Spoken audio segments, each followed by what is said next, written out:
Hey everybody, welcome to GeekStorm. I'm Sean Hilton. Today I'm joined by my good friend, Lauren Aloysius Gray and Michael Allen Harrison. She's directly related to our good friend behind the camera, Mike Aloysius Dukes. Can you be related by middle name? Yeah, probably. in Indiana, could be. Sure. Who's gonna... Hey, on today's episode of GeekStorm, I know you're excited to hear about it. We're going to be talking about Guardians of the Galaxy, Yay. Secret Empire, and Mike has a horrible, tragic thing to talk about. So we're going to let him kick it off with this week's death that I didn't know anything about. Mike, fill in the public about who's dead. There are a lot of people dead. But on your list there, you've got a specific name, and you said it's one of your favorite actors. I don't want to ruin it for you, so I'm going to let you take over while I prepare some Secret Empire stuff. If you're talking about here where it says R.I.P. Mandy Patinkin, yeah, he's not dead. Then why would you put R.I.P.? Because you look at my notes all the time. Yeah. And there's a rumor that he's going to be Rip Hunter in a movie at some point. Oh, so, cool. We'll talk about that then. So I just, that's no, not... No, what you tried to do is you tried to trick Sean. No. But Sean, for once, I was so far ahead of this game. I did trick Sean. He's like, nope, not going to fall for it. Going to throw him right in on that one. I never said he was dead. You looked at my notes and said... And assumed that, oh, Mike's going to try to trick me because there ain't no way I didn't know about that. So he here we died go. like 20 minutes ago. You don't know. Yep. Okay, let's be honest. At this point, as of this taping, we don't know that Mandy Patinkin is alive. Okay. Are you wishing that he's dead? No, he's one of my favorite. It seems like your malicious thoughts are that Mandy Patinkin should be dead, just so that you can be right about something. I haven't looked at my phone in well over 12 minutes. He may have died in those 12 minutes. All right, so it turns out Mandy Patinkin is not dead. Mike did try to trick me. It did fail, and I turned around on him and made him look silly. Now he's trying to cover. It's gold. But that's okay. How you been doing, Lauren? Welcome back. I'm so glad to be in between both of you right now. That's another show altogether. Oh man. I'm well. I had, it was a good comic week. What's good? Oh, this just in, Mandy Patinkin's still alive. Gotcha. Good comic week? It was a good comic week. It was a good movie week. We had some good TV with American Gods. So I had a wonderful week in the week of excellent geekdom. Very cool. Mike, you? Had a great week. Did you? Had a great week, sure. Cool. Me too. Good, awesome. I loved it. Had Secret Empire come out. Guardians came out. Some new television show stuff came out. Caught up on some stuff. I haven't heard anything about video games lately, but I am sure that in that multi-billion-dollar industry that's still making money, things are going on. So let's get right into it. What's your first topic there, Lauren? What do you want to talk about? What's the most important thing on Lauren's plate today? Let's make sure it gets plenty of attention. What? Gay Game what? of Thrones.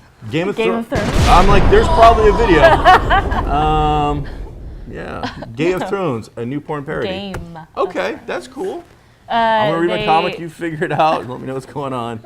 Still haven't seen an episode.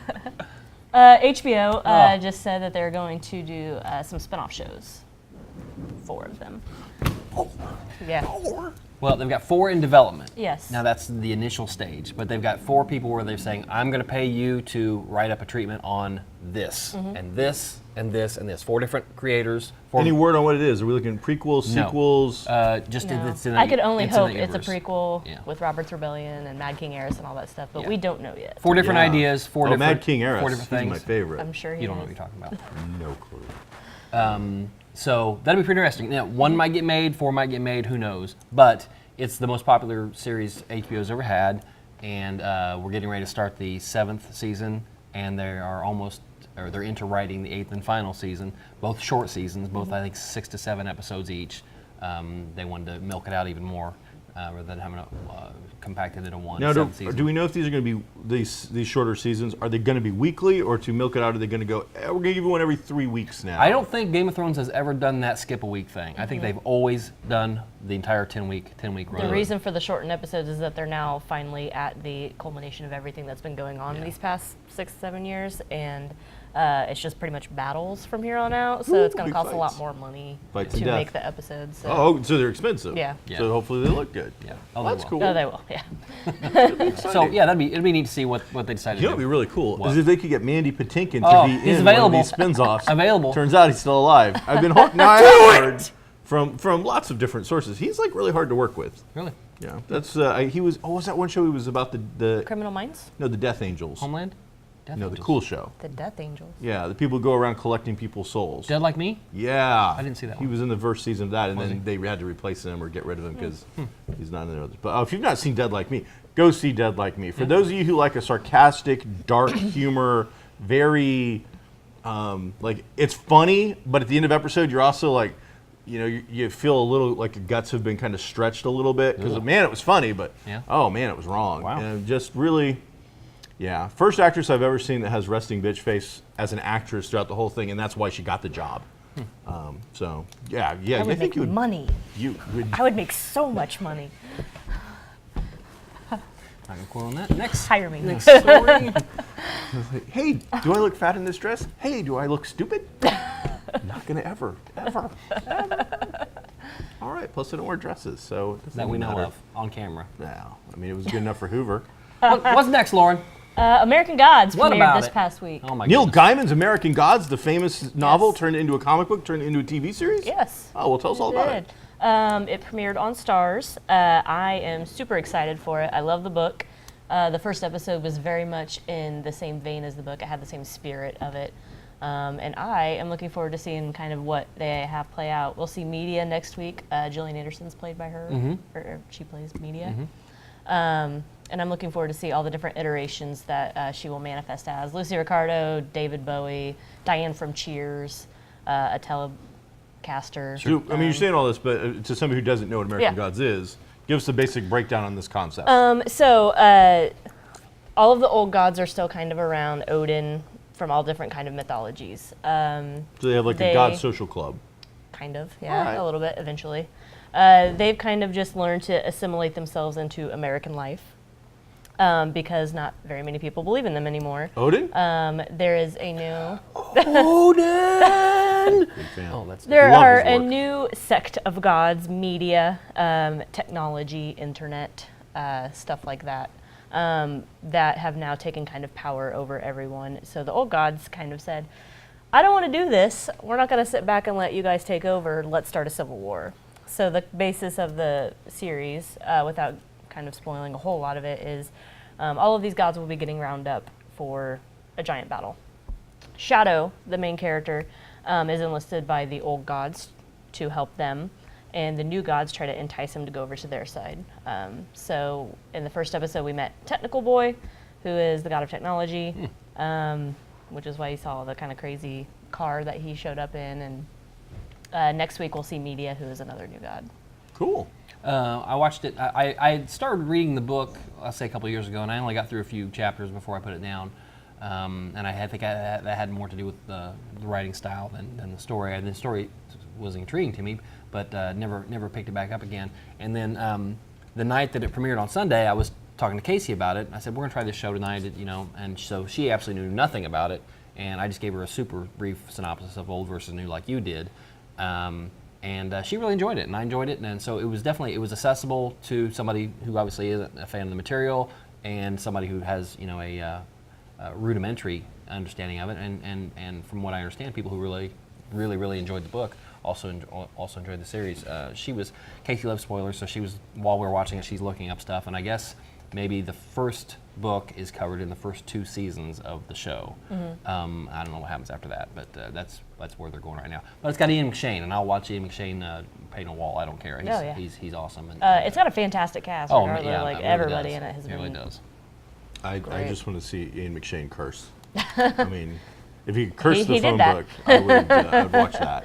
So- And when you said the Shadow Moon, the guy that's the bodyguard that's hired at the beginning, we're looking at him and we're like, he's like model good looking, and I've never seen him in anything before. And I said he feels like a CW type of guy.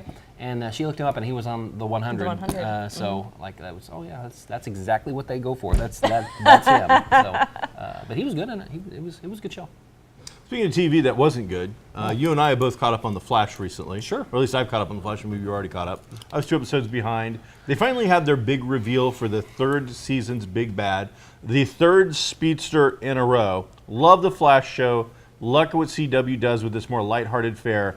Get over the speedster thing already, okay? We get it. The Flash is fast. Not every single bad guy he faces has to be the embodiment of speed, and Flash has to learn to get on a frickin' track and go faster. Just so over 3 seasons of that. It's gotten old. That's what Arrow got into the first two seasons, or maybe even 3 seasons. It was Archer after Archer after Archer, and everybody had a bow and arrow. Somebody just pull up a damn machine gun and kill him already. It just doesn't make any sense to me. So we get our big reveal, and whoo, man, that was exciting. And by by saying exciting, he means he's being sarcastic. Yeah. That was I translated for those. Thank of you. you. I am so beside myself with how lame that reveal was that I can't even get excited to make fun of it and rant against it. It was just a giant thud. So, spoiler alert, but not really because this has been out a week or 2. But for those of you who are watching Flash on Netflix or something else, spoiler alert, we're about to tell you who the big bad is. Okay, it's Barry Allen. Yeah. And every fan, I think, since the first appearance of the new speedster in the 1st season, thought, it's probably Barry Allen. Yeah. So is it Barry Allen from this Earth? Do we know, or is it? I know it's future. Who knows anymore? The way he bounces around. I kind of thought somehow they were going to throw around that it was the HR again. Him being a villain again. Not really. He's the drumstick version. Yeah. They've had a couple of elements over the season. The most intriguing thing has been this new HR. We're waiting to see if there's something skeevy about this guy, because he comes across as a good guy, but he's always been trying too hard. But there's been like 2 elements, I can't remember what they were, but there's been at least 1 or 2 times where he's done something, and it's made you think, Well, for one, at one point, Savitar, in one of the flashbacks or whatever, one of the flash forwards, calls him Wallace, and that's what HR calls him all the time. So that's what made me think it was him. But I didn't think they would, do another head fake with another villain, where that character, Tom Cavanaugh, was Reverse Flash, but not really Reverse Flash because he was using his face and all that kind of stuff. So I didn't think they'd do that again. But it was just it was a big letdown as far as it being. Bummer. And as for Arrow, I am legitimately 3 episodes behind on that. I will catch up shortly, but I don't really care. They did their big reveal already. He's telling us who the vigilante was, or not the vigilante, but whoever the bad guy is in that one now. Prometheus was, and that was a big letdown. So I'm more interested in who Vigilante is at this point, and I don't think he plays a part in the rest of the season. No. So not that I know of anyway. All right, cool.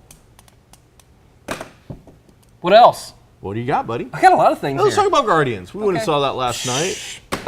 Guardians of the Galaxy. Let's get into it. Volume 2. Volume 2. That's last night, 7 o'clock in Kokomo. You went out of town, probably to. I went to Castleton. I cannot believe you went to a movie at nighttime at Castleton. You were very brave. Go ahead. It was fun. All right. Well, she listens to gangster rap. She's ready. I hope she was packing. She was probably strapped. So, we saw it here in Kokomo. Sitting behind us were people who were talking the entire time as if they were doing live action living room commentary. In front of us or around us, I don't know exactly where the incredibly atrocious odor was coming from that was assaulting our senses, but it was bad. And then there was plenty of fun geeks in the crowd too that were into it and getting it. But my experience as we review this, because I'm fairly negative, whereas Mike's a little positive on this one, is I have to see it again to think maybe my experience was slighted by the fact that I was so distracted and annoyed with so many things going around me that, you go to a movie in the public and you have to deal with the public. But I think we all have expectations and goals as a community of moviegoers to act in a certain way. Here's a couple of hints. Shut up! How much are you going to edit this? Do it! So I can know whether I can just start dropping curses or whether I should cut that off today. Shut the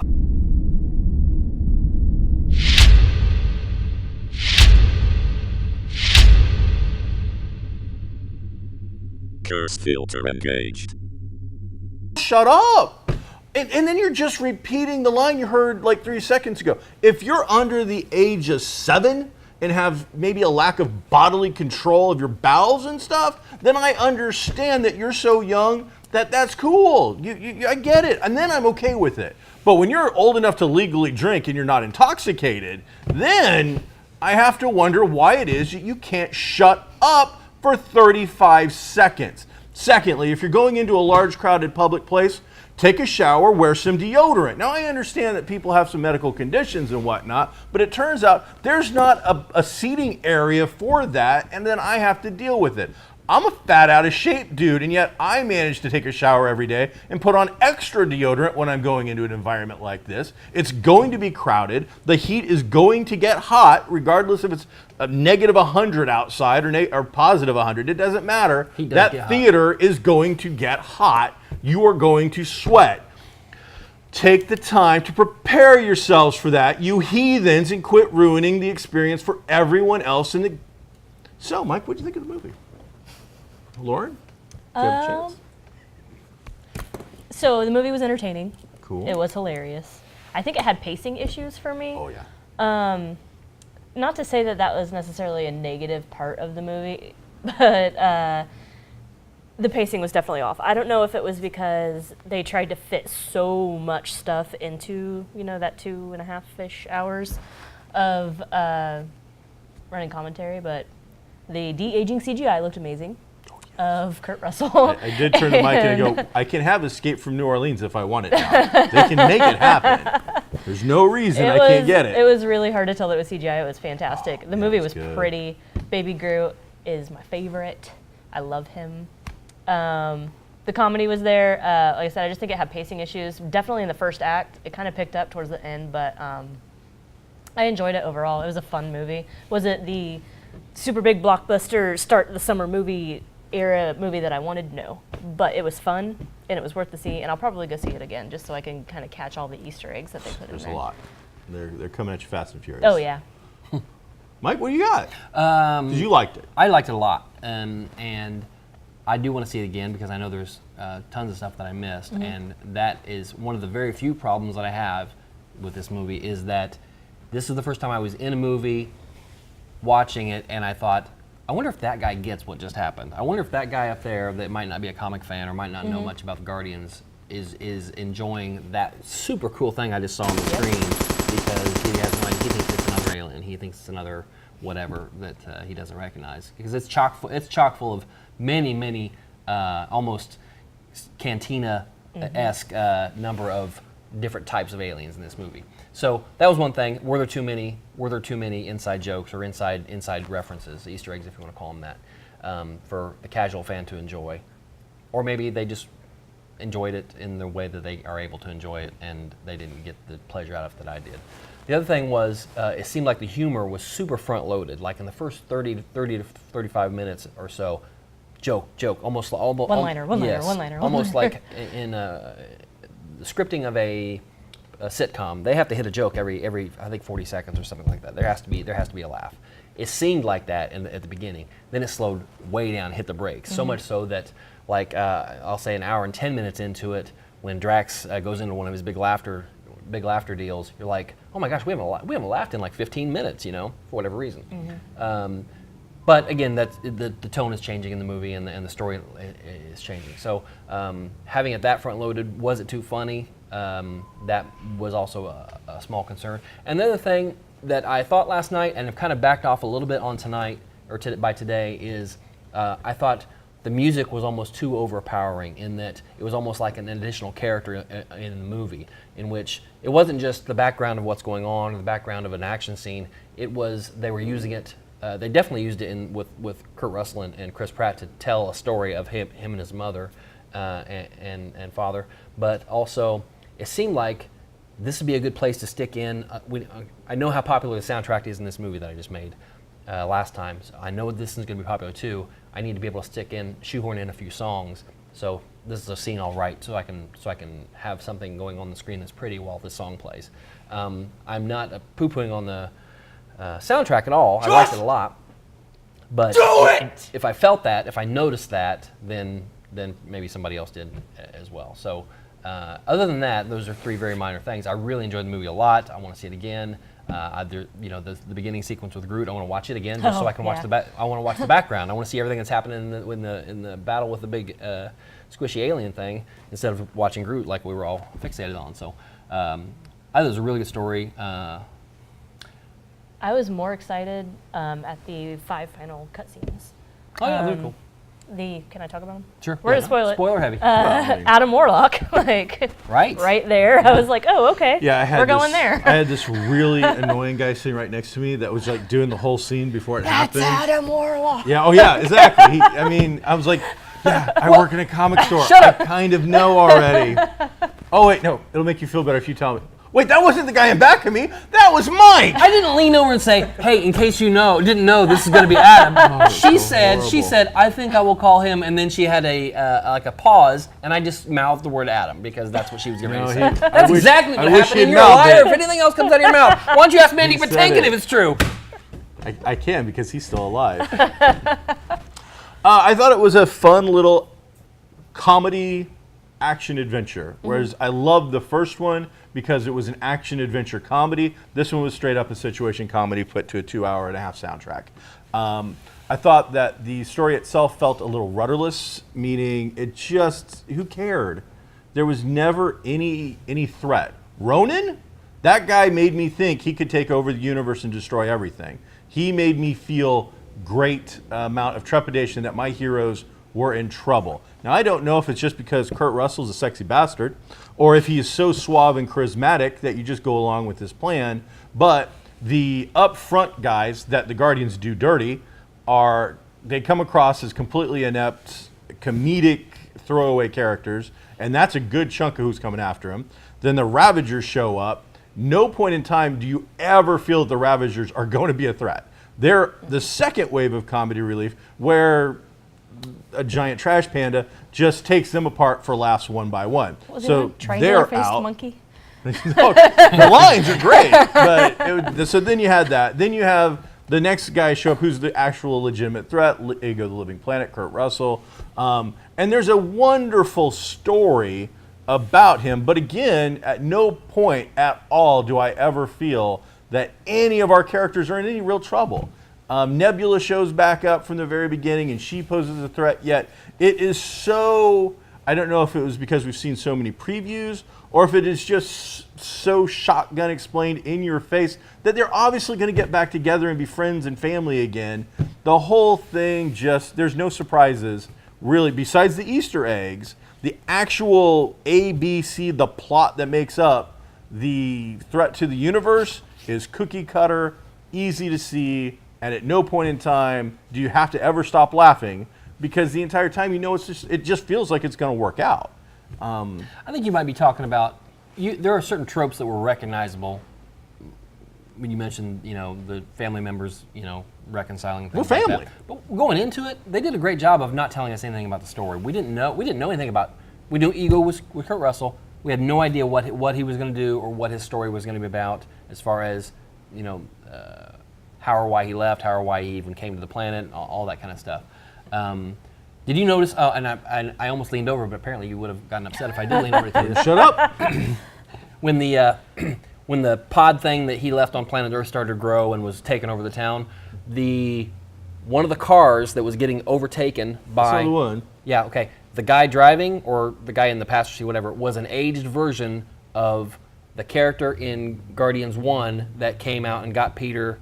I'm assuming it's his stepdad. Came out and got him and said, "Hey, your mom wants to talk to you." That type of thing. I did not know It was that. an aged version of that guy. I was too busy looking at the cheesy CG That was awful. 1950s Blob. Yeah. movie coming to life in 2017. But a Dairy Queen stayed there for 34 years. That's solid. The one, It was a grilling show. You want to talk about all that stuff that I noticed? I noticed that they did not have a blizzard on the menu in 1970. That just clicked with me. They got it right. It was a banana split. Because Dairy Queen has their Guardians of the Galaxy Blizzard right now, Yep. okay, which I had the other day, and it's not good at all. And then Dairy Queen's in the movie. So let me be clear. I take it all back. I hate this movie. It is a fun movie. You're going to probably enjoy it. I think children You will are laugh. going to love it. But I think serious moviegoers that are coming into it after the first one, expecting an up, this one definitely, in my opinion, suffers from second movie itis. There is no improvement upon what we saw. Oh, I completely The disagree. soundtrack actually has no driving beat. It drives the story incredibly well. I'll give Mike that it does have great elements, does come across as a character, and gets a point, the relationship between Ego the Living Planet and Peter and his mom and all of that sort of thing. There's not one single song on here that they go into in a fight that kicks ass. There's nothing. The first one had so many great songs on it, but this one just felt like free love 70s hippie fest in the early 80s, and just didn't do much for me. As an aside, and to get off of it just a little bit, but it made me think for something that somebody said in the movie, when the Avengers and the Guardians actually do meet up, other than Cap, Quill will have no idea who any of these people are. He hasn't been to Earth since 1980. Sure. And everything's happened in the last 8 or 10 years as far as the Marvel Universe goes. So he won't know who the Hulk is or who Iron Man is or anything like that. So it's not like it'll be like a big homecoming, like he'll bridge the gap or anything. He won't know any of those people. That might be kind of fun. You guys saved the Earth. That's cute. We saved the galaxy. Twice. So again, I thought that the baby Groot was super cute, but he comes across to me as just straight up a toy element. There's even a section towards the very beginning where he's looking outside the spaceship, like leaning against it. I'm like, well, they just designed the stick-on back of your truck toy. That actually did just go through my mind as I'm watching it. That's straight up a toy. That it's just a lot of marketing. I knew it, but I still loved it. He's too adorable to kill. I think it's as good, if not better, than the second one. I definitely disagree. I strongly disagree. No, you strongly I disagree. strongly disagree. Well, I object. for the record, I strongly strongly object. objects. Yeah, it was good. It's just it didn't. I saw the King Arthur movie. Between the two of them, I am going to see this again. I'll probably take my mom, and I'll enjoy it. And I might even try it in 3D. They're going to get more money out of me. But I'm going to go see the King Arthur movie again, and I'm excited about seeing that again. This, I'm waiting for one. Now I've got my hopes on Wonder Woman coming in and being the first really kick-ass comic movie of the year.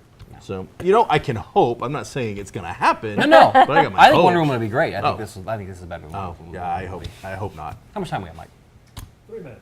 We always have 3 minutes. It seems like we always have 3 minutes. I have so many things. All right, so Secret Empire #1. Don't you want to talk about Kokomocon? Yeah, sure. Let's about that. not talk about the most talked about comic book out there because Mike didn't bother to read any comics again this week. Great. Jean Grey #1 was awesome. See, at least if you show up, at least then I can expect somebody to have read something. If you say to me, "Hey, I'm going to talk about this tomorrow," read it. I'll read it. All right. Come with us. Unlike and whenever we'll I say, "Hey, Sean, you should go watch this show." No, Take a look and you'll see into That's what our happens. imagination. that's what happens. Tell us about Begin Secret Empire. No, Cap's evil. I'm just Next gonna let story. Lauren take hey, over now. Lauren, do you know who's coming to the Kokomocon? Who? It's John Ostrander, Ah. or Ostrander, or as Sean might pronounce it, Ostrander, because he used the wrong emphasis on the wrong syllable. Rosa K9. That's just weird. Sarah Jane with K9 makes sense. John Ostrander's going to be there. Super famous, super respected legend. He's legitimately a legend in comics. He took the sour grapes that was Batgirl in a wheelchair and turned it into lemonade, making her Oracle.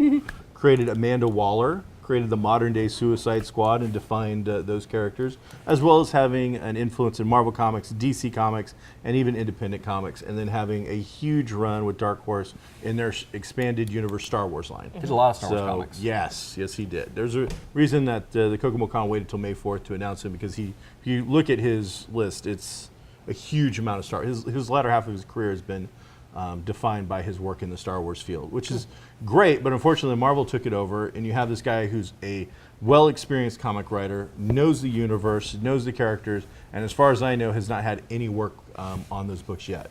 So very disappointed in Marvel. They've got great stuff. It's doing incredibly well. The books are selling almost better than all of their superhero stuff, yet we're leaving this incredibly unused talent now. And now who knows, maybe he's semi-retired at this point. I don't honestly know. Haven't had a chance to talk to him yet. Very excited about having him at the Kokomocon to have a panel to ask these kinds of questions. Having read that Marvel biography, it's very possible that either that he's burned a bridge at Marvel, or Marvel has a problem with him at some point. Because Has he mentioned it? No, but I'm saying there are a lot of them that have. I mean, a Okay. lot of them that have. So it's he did a lot of work for Dark Horse. You can't say Star Wars. He did a lot of work for Dark Horse, but now it's owned by Marvel. So maybe there's some rift there we don't know about with Marvel. Could be. I look but forward to finding out. I can't wait to meet him. He's He's definitely one of my favorites. I'm big very in- excited big about influence. being able to enable people in Kokomo to be able to meet this gentleman. Sure. So Jean Grey, was it good? Yes. Jean Grey, new Jean Grey comic book from Marvel came out, featuring Wednesday. the younger, torn out of time character. So You liked it? I love I'm it. gonna get it. I'm gonna start I'm reading it. excited. Since Lauren says it's good. Jean Grey, why don't you? With the G. well, the Grey part is yes. Not so much the Jean part. Yes. From the first page, I was hooked. Just the whole, hey, I'm Jean Grey. No, not that Jean Grey. And then it's the iconic picture of, Dark Phoenix holding the world, and I loved it. She hasn't done that Excited. yet. No, she hasn't. She's the Because she's younger, not that Jean more Grey. innocent. She's not the version. one that's dying in her lover's arms. Nope. It was good. I enjoyed it. I thought it was a fun first issue that didn't have quite. It didn't try to take you into these super dramatic places per se. It's like they introduced a character. She's actually in her first issue, and she has a really fun little action adventure in the middle of Japan that works. It was a nice palate cleanser, if you will, from The Secret Empire #1. I read that, and I was like, Now, it would have been It great to was- have talked about that. it was rough. Go ahead, you got plenty of Such a time. good thing, but Look, if you and unfortunately, Dukes could everybody- go 48 we're out minutes, of time for you this can go an episode extra of minute on a comic that you GeekStorm. want to So I want to cry thank about. everybody for I can't coming talk out about my and gut. checking Look, out GeekStorm.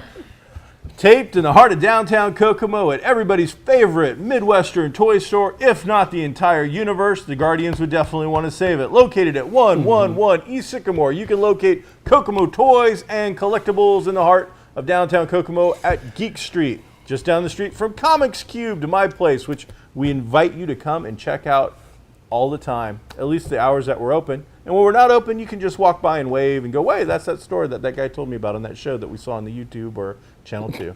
So thanks, everybody. On behalf of me, I thank you. And these two can do their own sign-off because I don't care. It's in my contract. I don't do intros or sign-offs. Be groovy.